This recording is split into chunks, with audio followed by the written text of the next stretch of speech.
Bonjour à tous. On s'intéresse ce matin à l'impact de la finance verte, c'est bien cela, sur la préservation du climat au Bénin. Dites-nous d'abord ce qu'on entend par cette expression.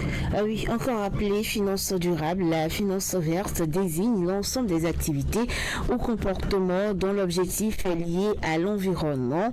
Il en existe de plus en plus ces dernières années à cause du dérèglement climatique qui dicte sa loi et constitue d'ailleurs un véritable défi pour l'humanité. C'est un outil qui a vu le jour selon les environnementalistes suite à l'avènement du principe pollueur-payeur.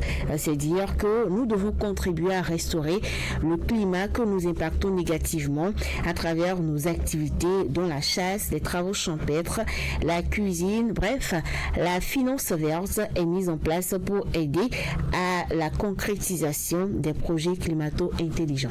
Alors, quel est son impact au Bénin ici? Ah oui, le Bénin a une très belle architecture qui organise le financement climatique et globalement la gestion de l'environnement. La structure de référence qui s'en occupe, c'est une direction technique qui est dénommée la Direction générale de l'environnement et du climat DGEC.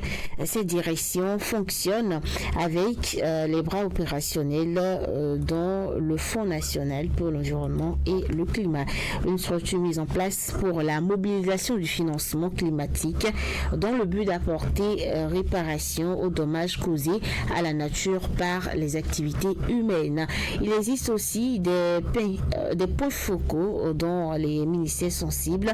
Il faut aussi dire que le Bénin s'est doté d'un dispositif assez pertinent, mais ce dispositif ne semble pas attirer l'attention des porteurs de projets.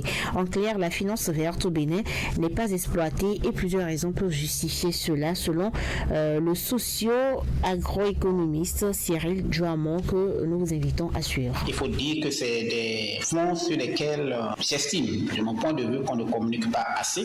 L'information n'est pas à la disposition des uns et des autres. Et donc, lorsque je prends par exemple le mécanisme FEM, le point focal FEM, ici au Bénin, logé au niveau du ministère du cadre de vie. Et donc, lorsque vous voulez porter un projet conséquent pour bénéficier de ce fonds-là, qui est un fonds d'une certaine taille, il faut déposer un dossier au ministère du cadre de vie. Vous voyez. Et lorsqu'on dit ministère déjà avec la bureaucratie, entre guillemets, que nous connaissons au Bénin, voyez, bon, mais ça peut rebuer un peu. Mais quelles sont les communications aussi, quelles sont les informations qu'on a apportées aussi aux jeunes, aux porteurs, aux potentiels porteurs de projets pouvant bénéficier de ce fonds à ce niveau, ça reste à faire. Mais l'autre chose aussi, c'est aussi l'habitude. Il y a aussi une question d'habitude et sociologiquement, nous ne sommes pas portés, n'est-ce pas, à aller vers la mobilisation des ressources pour la mise en œuvre des projets. Généralement, la méthode que les jeunes ont à leur portée, c'est peut-être un appui familial, un héritage, quelque chose que papa l'est.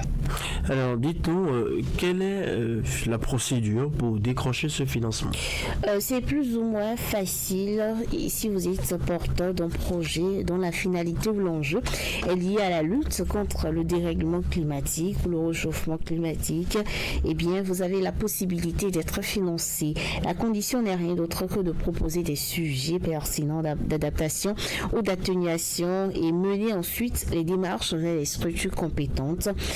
Cyril Djouamon, le socio-agroéconomiste, parle dans cet extrait des détails du processus. Profitons également du mécanisme de la finance verte pour sauver la planète et ses habitants, dit-il.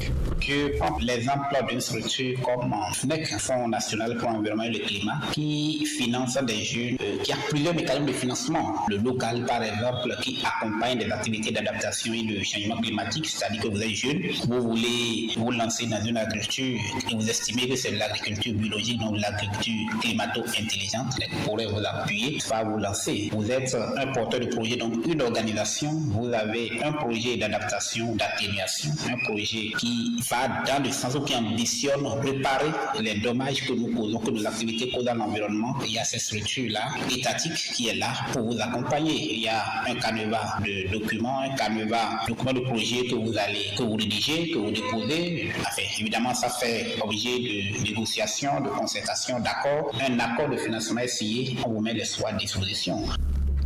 Voilà, ce sera donc pour ce numéro de la rubrique Pieds sur terre. Allez, merci à vous, Fidélia Biaou.